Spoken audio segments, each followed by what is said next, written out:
Anytime a really cool car is damaged in some super interesting way, I hear about it rather immediately, fortunately, from you guys on the internet. It's amazing all the messages and things that I get, but in the 5 years that we've been making VINwiki content, and honestly even the years prior where everybody still knew that I loved terrible examples of really cool cars, I've never heard about a specific car as much as the volcano yellow McLaren P1 that was seen floating down the road north of Fort Myers. And so an amazing car, obviously, and not the kind of thing you expect to be still in the path of a hurricane as it makes landfall. But of course, there's a lot of people that have great cars that they either can't take them all somewhere else, or they don't have access to get to them and get them shipped out or whatever, or they think that it's not going to be that big of a deal. And of course, this was one of the biggest hurricanes to hit that part of Florida in a very, very long time, and the damage was profound. Now, there's tons and tons of flood cars down there, and people know that I love flood cars. Notably, I've had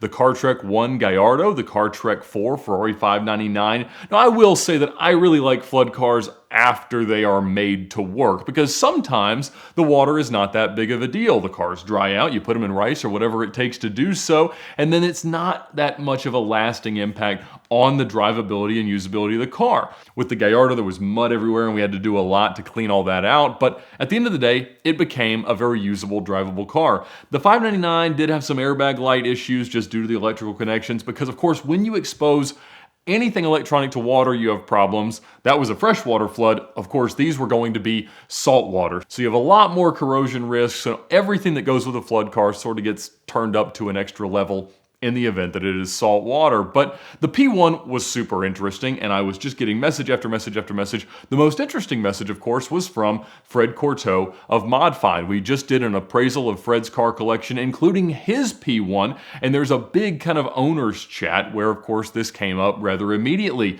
Fred knew the owner of the car, puts me in contact with him, and the conversation begins about whether or not I'm going to try to buy this car. I'll say that I am not the biggest fan of the P1, or I really wasn't originally. It has grown on me in the same way that all of these hybridized hypercars have, but I loved the F1 so much, and I didn't necessarily think it was the right tribute to my favorite car of all time. Now, that being said, it is brilliant. I do like it better than the LaFerrari and the 918, and it's one of those cars that everyone who's around one just says it's the greatest driving thing of all time.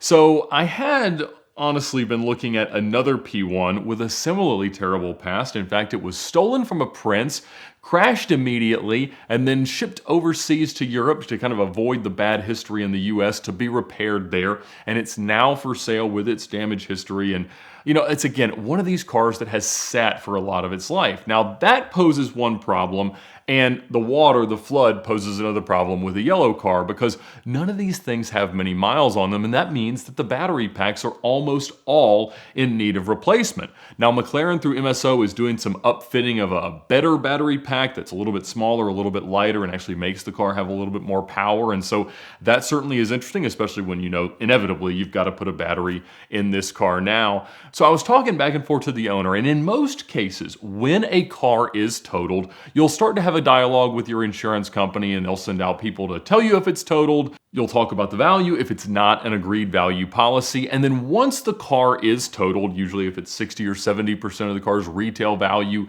in defined repair cost, then they may give you the chance to buy it back. Some companies like Haggerty actually just let you keep it. It's part of their cherished salvage thing that you've heard Damon Fryer from Daily Driven Exotics talk about with his manual LP640 that was crashed. And so I have that policy because certain cars like the CL55, if it were totaled, I would have to have it back. I couldn't be without the car, and whatever it took to rebuild it in the same way that Arnie rebuilt his E63 after the crash, I would do that. Now, unfortunately, due to the volume of cars in Florida that are being totaled right now by insurance companies, the normal processes aren't happening. And so they're pretty much just totaling everything that was in the right area where owners are filing claims, and then they'll sort it out later through the normal auctions, the Coparts, the IAAI, and other ways that they dispose of their cars. So I have not heard of any owners just yet, and of course all insurance companies are different, that have been offered that chance to buy their totaled car back. In fact, the owner just made a post that the car was being drug off of the toilet that it became perched on after it stopped floating down the street and the water levels receded. and he said it was off to the junkyard. So they're certainly going to stage all of these cars somewhere, as you've heard the guys from JR Garage talk about a lot. In most cases where there's sort of like a mass casualty event of interesting cars, the Copart lots or whoever is auctioning off the cars, potentially just the insurance companies, will rent some large space, like a big field or an airstrip or something like that, so they can stage all the cars so that prospective buyers can come in and preview them. And I had already been talking to the guys at JR Garage. We're going to go down to South Florida at some point, look around, see what might be for sale. I wasn't really thinking that I wanted to buy a hypercar, because the question really is, when you have a car of that magnitude where the parts and everything are so expensive, what do you do? Certainly, you could send it back to MSO or even to Lanzante and potentially have the car gone through, refitted, restored, made brand new, but the cost of doing that is going to be about the same price as the car was new. You're looking at least a $700, $800, $900, over $1 million potentially expense to repair that. So what is the carcass of a totally flooded P1 worth? I know that Houston has expressed some interest in buying it. Freddie was interested in buying it. I would be interested in buying it. But again, all of it depends on how much it costs and then what is your path to fixing it.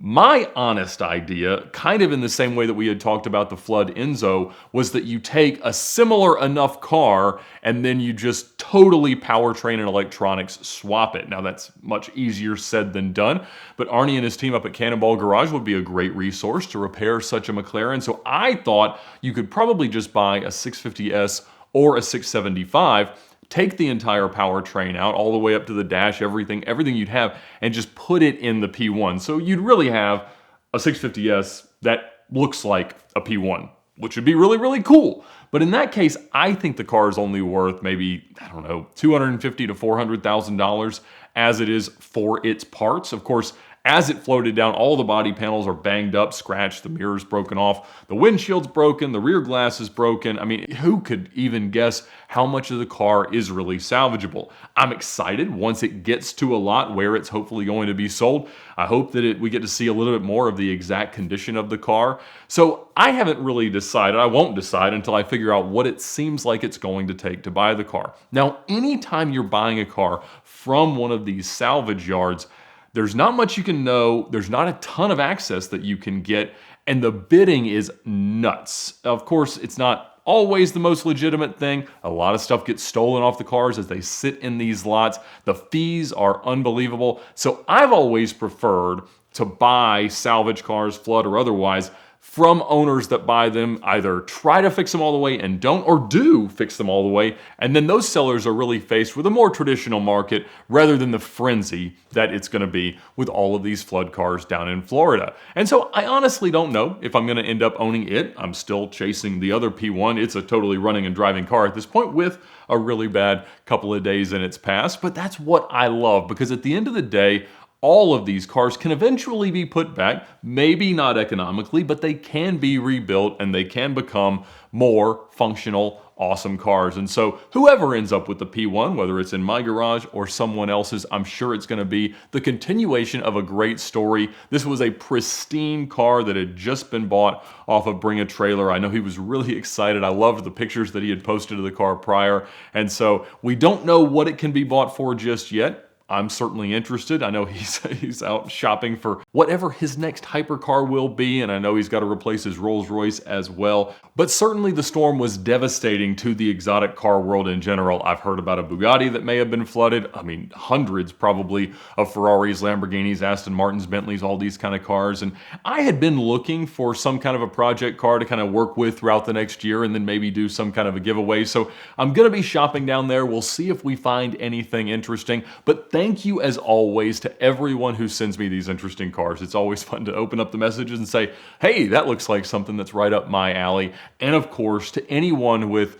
lost loved ones, lost property, damaged cars, anything, we're so sorry for your loss. Do whatever you can to support those victims of Hurricane Ian. It's always a tough rebuilding process, and I hope that FEMA and everybody else that's involved with that gets down there fast and gets everybody back in the homes as soon as they possibly can. So We'll see if the P1 shows up soon, but I also want you to know that whenever you're trying to buy your dream car, if it doesn't have a branded title, Premier Financial Services is the best partner in that. They've been a sponsor of VINwiki now for about 5 years, and I really appreciate their ongoing support, but more so I appreciate the buying power that I get from them. Their Simple Lease product is one of the most powerful tools in the world of exotic car financing. You get transparent terms, a full amortization table, low down payments, and low payments due to the way that they structure it, and depending on your business use, you may even be able to write off the payments, which is much easier when it is structured as a lease. So check out Premier Financial Services now at the link in the description below to thank them for their support of VINwiki and buy your next dream car with Premier.